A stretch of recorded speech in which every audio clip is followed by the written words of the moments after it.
There are games people play that never leave a trace. No bruises, no fingerprints, no visible signs of harm. Only confusion, broken trust, and relationships quietly torn apart from within. You might be in one now, without ever knowing who set the board, or who moved the pieces. Imagine this: someone you trust tells you something disturbing about another person you trust. They say, "I should not be telling you this, but you deserve to know the truth." They plant the seed, then they disappear into the shadows. You find yourself doubting the other person, replaying conversations in your mind, wondering what else you missed. Slowly, trust begins to erode. This is not accidental. This is calculated. You were not given a warning, because that would spoil the trick. You were pulled into a triangle without your consent. You became part of a structure where one person stands above the rest, pulling strings with a smile, watching two others dance in conflict. This is triangulation. You see it in families. You see it in romantic relationships. You see it in offices, politics, schools. One person, the manipulator, creates distance between others to gain control. They use whispered words, half-truths, and selective silence to shape perception. Their goal is not truth, it is positioning. Their motive is not fairness, it is influence. The method, triangulation. Triangulation is one of the most effective manipulation tactics because it uses you against someone else, and someone else against you. It leaves both of you disoriented, while the one in the middle stays untouched. They appear innocent, even helpful, but in reality, they are the architect of the conflict, the initiator of distrust. You may think you are too smart to fall for it, that you would recognize manipulation tactics when you see them, but the power of triangulation lies in its subtlety. It feels like a coincidence, like concern, like care. That is what makes it dangerous. You believe it is your idea to turn away from the other person. You believe the choice was yours. What if it never was? Behind many broken friendships, failed marriages, or destroyed teams, there is a shadow. Someone who never raised their voice, never made a direct attack, but still got what they wanted. Peace was sacrificed, truth was distorted, and the worst part is, the victims often blame each other.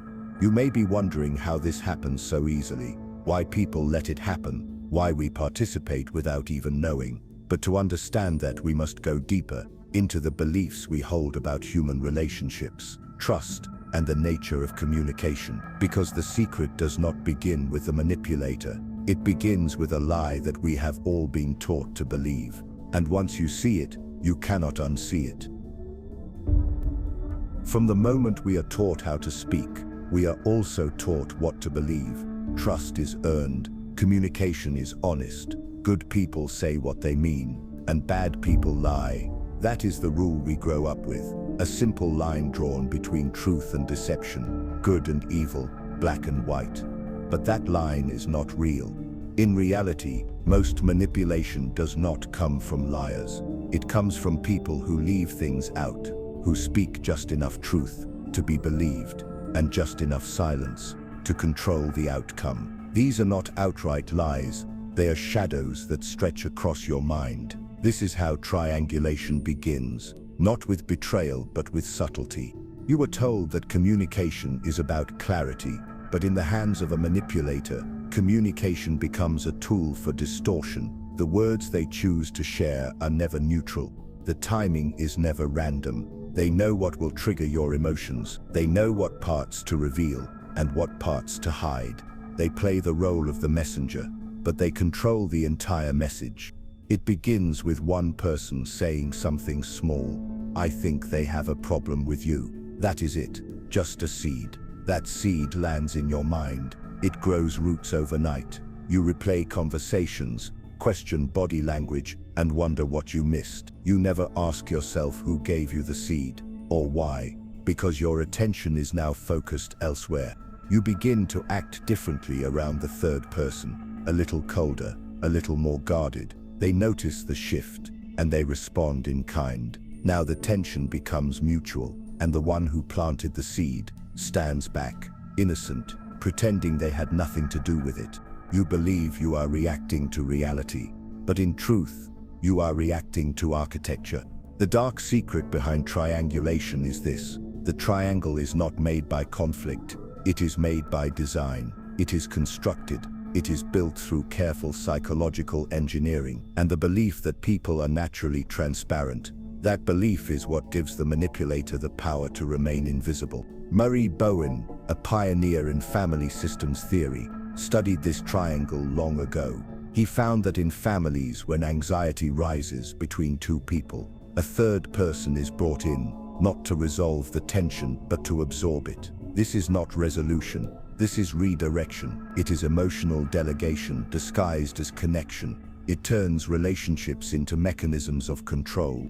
You may have been taught that problems should be talked about openly, face to face, but manipulators avoid that, because if the truth were exposed directly, their influence would disappear. They rely on triangular structures, because those structures are self-reinforcing. Each person thinks they are acting independently. In fact, they are being managed. Triangulation is not just a tactic, it is a belief system. It thrives where people assume others are honest, assume themselves immune to influence, and assume that clarity comes automatically. None of these things are true. So ask yourself, who is shaping your perceptions when you are not looking? Whose words have changed your opinion without you realizing it? And what makes you so certain that what you believe is really your belief? If any part of you is starting to feel the weight of that question, then stay with this. There is more. Comment what you feel when someone speaks behind your back, yet never says it to your face. Like this video if you have ever felt something off in a conversation, but could not explain why, and subscribe if you are ready to see the structure behind the confusion. Because there is a difference between people who hurt you and people who make you hurt others. Triangulation at its core is not chaos. It is structure. It is a system, carefully designed to reroute conflict, obscure truth, and elevate control. It creates roles. Without consent, one person becomes the aggressor, another becomes the victim, the third becomes the rescuer, or so it seems. But the rescuer is the manipulator, the architect of the triangle. They feed each side a different truth. Knowing each truth will spark a different flame. You are told that someone said something about you, but you are told only half of it. You begin to defend yourself against an enemy you have never spoken to directly. Meanwhile, the manipulator stands in the middle, pretending to be the one trying to keep the peace. This is not conflict resolution. This is power distribution. In psychology, triangulation is a well-documented manipulation tactic, particularly within the study of family systems and narcissistic abuse. It appears when a manipulator introduces a third party into a conflict between two people, using that third party to control the communication, the narrative, and the outcome. The most disturbing part is this: triangulation does not always come from hatred. Sometimes it comes from fear, sometimes from insecurity, but the result is the same. One person controls the distance between others, while remaining protected from confrontation themselves. It may look like support, it may sound like concern, but it is rarely motivated by care. The triangle is created to reduce tension in the manipulator's mind, not yours. They move the anxiety away from themselves by placing it between you and someone else. The stress becomes yours to manage, not theirs. They offload guilt, pressure, and fear by redirecting attention. This is emotional warfare. It does not use force, but suggestion. It does not need threats, only trust. The battlefield is your mind, and the weapon is carefully chosen language. The manipulator ensures that you never speak directly with the other person. You only speak through them, or about them, never to them. That is how the triangle stays intact. Once the structure is built, it is incredibly hard to dismantle, because it feels personal. The betrayal feels like it came from the other person, not the one who connected the two of you. You believe the third party is the only one who understands. You trust the very person who set the fire. This is why triangulation is considered one of the most destructive manipulation tactics. It isolates, it misguides, it spreads tension like a virus. and it always begins with silence and subtlety. When you look back at broken relationships in your life, ask yourself this: was there someone who always seemed to know more than they should? Someone who told you just enough to cause discomfort, but never enough to bring resolution? Triangulation hides behind a mask of honesty, but honesty without context is not truth. We are now deep in the mechanics of the tactic, but we have yet to explore the psychology of the one who uses it, and why they need control in the first place. And what we find there will tell us more about manipulation, fear, and the human craving for superiority. To understand triangulation, you must enter the mind of the one who constructs it, not only to observe what they do, but to see why they need to do it. Their behavior is not impulsive, it is calculated. The motivation behind it is not only control, but survival. They believe that to lose control is to lose safety. Psychological studies have linked triangulation to a blend of traits commonly found in manipulative personalities. These include narcissistic personality patterns, antisocial tendencies, and cold strategic thinking, sometimes referred to as Machiavellian behavior. These are not simply disorders. They are lenses through which the manipulator views every person as either a tool, a threat, or a stepping stone. The manipulator does not seek closeness. They seek dominance. They avoid vulnerability with the precision of someone who has learned that to feel is to risk exposure. So instead, they orchestrate situations where they control perception. They craft narratives where they are the calm one, the voice of reason, the misunderstood hero.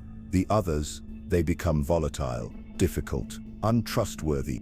Triangulation is one of the most efficient manipulation tactics, because it keeps the manipulator emotionally shielded. They remain distant from the fire while others burn. They appear helpful while others grow suspicious. This is their skill. They are not interested in resolution. They are interested in positioning. Dark psychology research has shown that individuals who use these tactics often have a strong ability to detect emotion in others, but they use it for strategy rather than connection. They store your words, your wounds, your hesitations, and they do not forget them. They bring them back when they can be used to steer you or to divide you from someone else. They play the long game. They do not rush. Triangulation takes time to build, but once it is in place, the manipulator no longer needs to maintain it. The structure works by itself. It turns people against one another. It protects the one who created it, while isolating the ones inside it. In psychological literature, this structure is often studied under what is called the dark triad of traits. Research by a group of psychologists in 2002 introduced this framework to explore patterns of manipulation, charm, and emotional detachment. Their findings suggested that these traits thrive in environments where image matters more than truth, and where emotion is easier to control than logic. These kinds of minds exist more commonly than you think. They are found in leadership, in families, in romantic relationships, and what makes them effective is their ability to shift blame with ease. They do not defend themselves. They simply move the attention elsewhere. You might think you would never fall for it, but that belief is exactly what allows triangulation to succeed. The manipulator does not need to be smarter than you. They only need to be quieter, more patient, less visible. You have likely known someone who always seemed to have the right words, the inside information, the calm presence during tension. Someone who never seemed angry, yet always managed to stir conflict. Someone who positioned themselves as your only ally, while quietly isolating you from others. They do not win by force. They win by rearranging trust. And the most difficult part is this: even after you see the pattern, you still want to believe the manipulator cares. You still want to trust the image they built. But behind the mask of concern lies something colder: the need to control. If they are this powerful, this persuasive, then the question becomes harder to face. Why do we allow it? Why do we participate? Why do we become willing pieces in their game? To answer that, we must turn toward the part of you that the manipulator understands better than you do. You may not want to believe it, But triangulation works because of something inside you, not weakness, not ignorance, something more basic, the need to belong, the desire to be understood, the fear of being left out.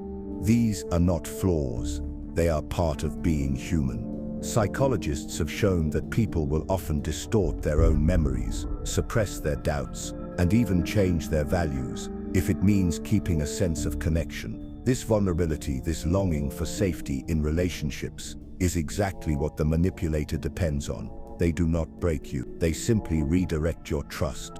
You might think manipulation tactics would only work on the insecure, but research into emotional manipulation reveals the opposite. People who are empathetic, thoughtful, or cooperative often become the easiest targets because they want peace, they want to fix problems, and they want to believe that others are just as honest as they are.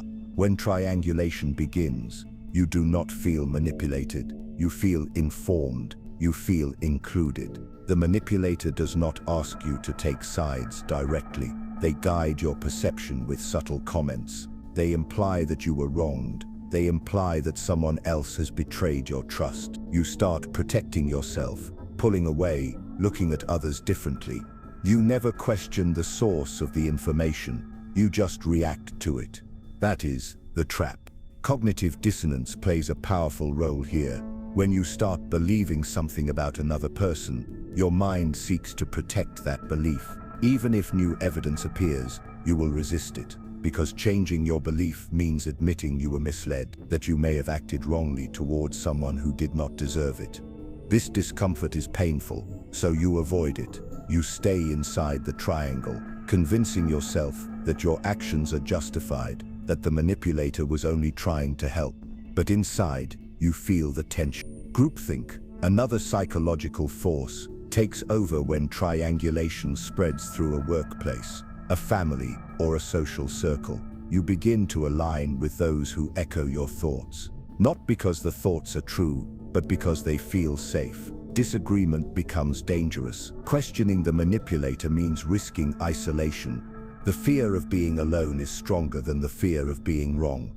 And so, you participate. You change your tone. You stop reaching out to someone. You believe you are making that choice freely.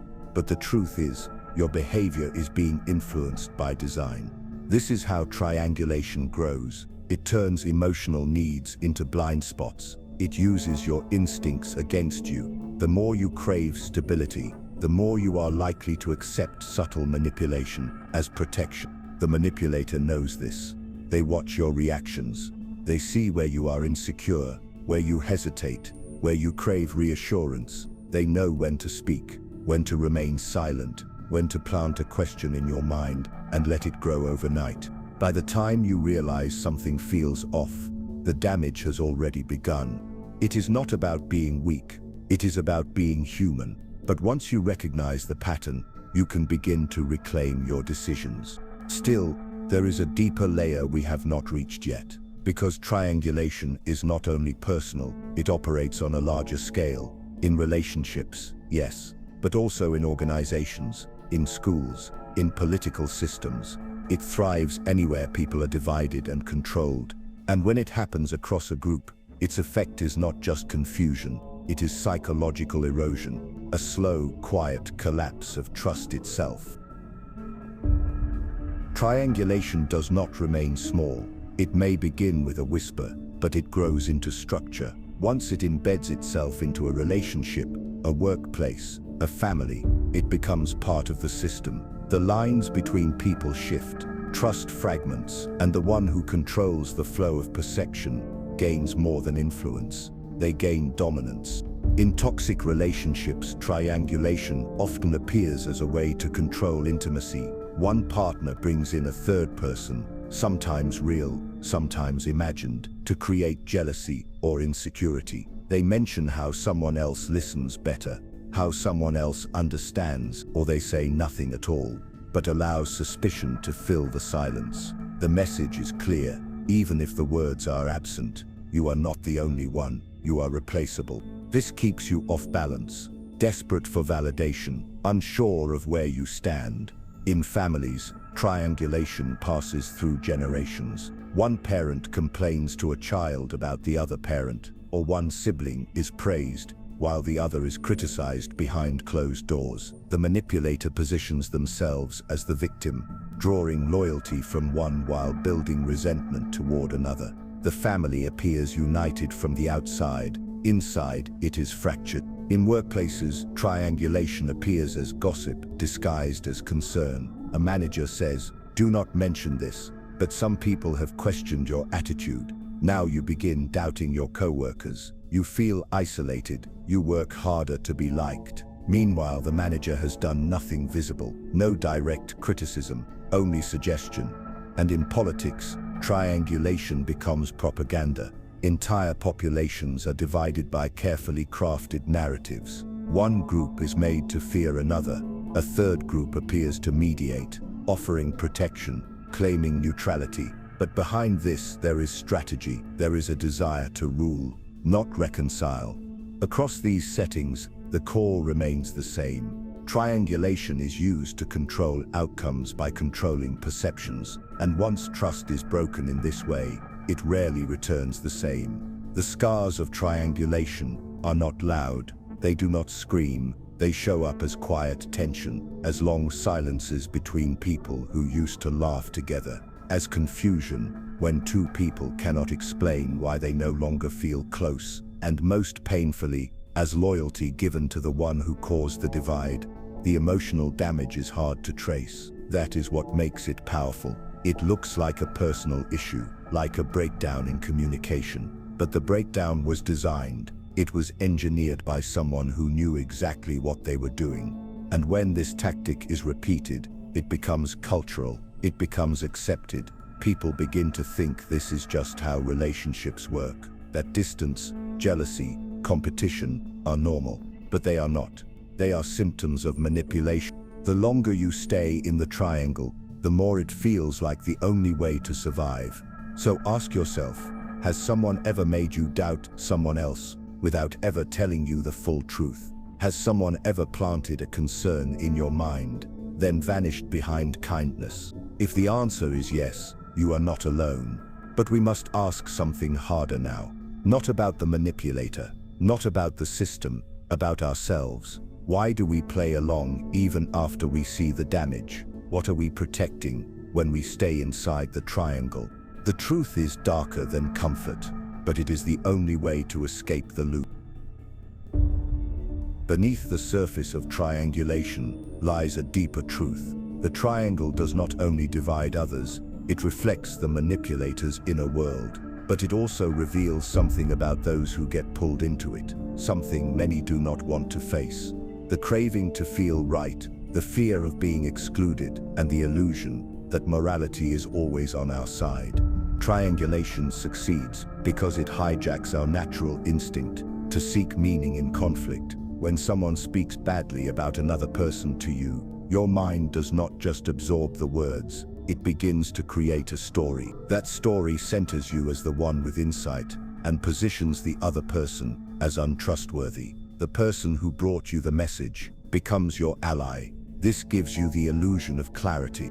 But clarity without confrontation is a lie. Philosophers have long explored the role of perception in human behavior. Friedrich Nietzsche once observed that people do not want the truth, they want certainty.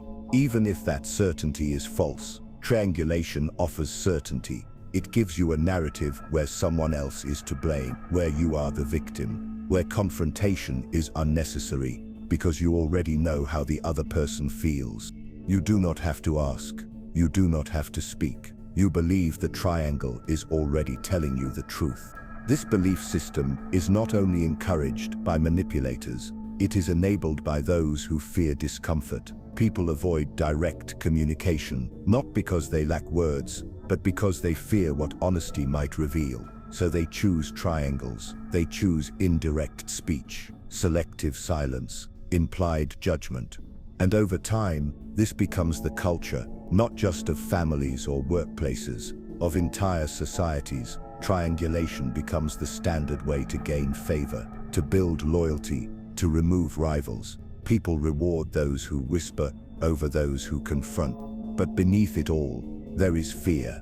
The manipulator fears being seen without power. The participants fear being rejected if they speak up. Everyone plays a role, and no one sees themselves as the villain. Carl Jung once said that people will do anything, no matter how absurd, to avoid facing their own souls. Triangulation is one of those things. It lets you believe that you are moral, while acting in ways that harm others. It offers you protection from guilt, because the blame always appears to lie elsewhere. This is the illusion of morality, and it is one of the most dangerous parts of manipulation tactics. You can be harming someone without ever realizing it. You can be repeating a cycle you once hated in others. This tactic does not only distort relationships, it distorts identity. You begin to think of yourself as someone who sees things clearly, who understands people, who protects truth. But the triangle does not care about your self-image. It only needs you to keep playing your part. Once you stop, everything begins to shift. The person who used to be the victim may turn on you. The loyalty you believed was real may fall apart. The stories you believed may show their cracks. It is painful, but it is also necessary, because beyond that pain is the only place where real connection can begin. We are not finished yet. There is one question still unspoken. How do you stop playing the game without becoming a target yourself? How do you pull out of a triangle when the moment you leave, the manipulator may turn against you? That answer exists, but it requires something most people are not ready to do. Something that makes the difference between being used and being free. Freedom from triangulation does not begin with confrontation. It begins with clarity. Before you speak, before you act, you must be able to see the structure. You must know who benefits from the distance between people, who loses when others begin to talk directly, and who remains untouchable as long as no one questions their version of the truth. Once you see the pattern, your first reaction may be anger. You may want to expose the manipulator, to reveal the lies, to tell everyone what was really said. But this impulse often plays into their hands. They have already prepared for that. They will paint you as emotional, unstable, or vengeful. They will tell others that your reaction proves their point. This is why the exit from the triangle must be silent at first. Not weak, but quiet, because clarity is most powerful when it is not announced. Begin by withdrawing emotional energy, not from yourself, but from the game. Stop responding to indirect comments. Stop feeding into half-truths. Do not defend people who are not present. Do not accept invitations to speak about someone who is not in the room. If you do not participate, the triangle begins to collapse. This act may be misunderstood. You may be accused of being cold or distant, but distance is not the enemy. Distance is often the only way to restore your mind. Setting boundaries is essential. Clear, firm boundaries that are not aggressive, but non-negotiable. You do not need to explain your withdrawal from triangulation. You simply stop playing. If someone tells you something about another person, ask if they have spoken directly. If not, you leave it there. This is not cruelty. This is self-preservation. Psychologist Albert Bandura explored the concept of self-regulation. He found that people develop the strength to resist manipulation when they observe their own thoughts and act from a place of internal clarity, not external pressure. You do not need to convince anyone else. You only need to return to your own judgment. But this comes at a cost. The manipulator will notice. They may try harder. They may turn others against you. They may play the victim, warning others about your change in behavior. This is the storm you must walk through. It is the cost of escaping the system. It will hurt, but it will pass. There is something else you must understand. The more you speak directly to others, the more you break the spell. Triangulation cannot survive open communication. If you are brave enough to ask questions face to face, to clarify rumors, to sit in the discomfort of truth, you remove the manipulator's weapon. They cannot twist what is said in the open. This is where your strength becomes visible. And it is not just strength for you. It creates a path for others. When people see someone escape triangulation without exploding, without collapsing, without fighting, they begin to believe it is possible. You are not only stopping the pattern, you are disrupting a culture. Now is the time to ask yourself, what game have you been playing? What triangle have you been drawn into, even silently? Who have you avoided, not because of what they did, but because of what someone told you?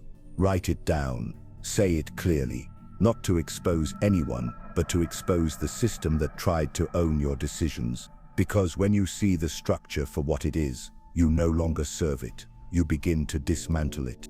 But there is one more step, and it does not involve the manipulator. It involves you and what you choose to believe about power, relationships, and the cost of silence. You have reached the edge of the triangle. You see the pattern, you feel the pressure, and now you are left with a choice that no one else can make for you.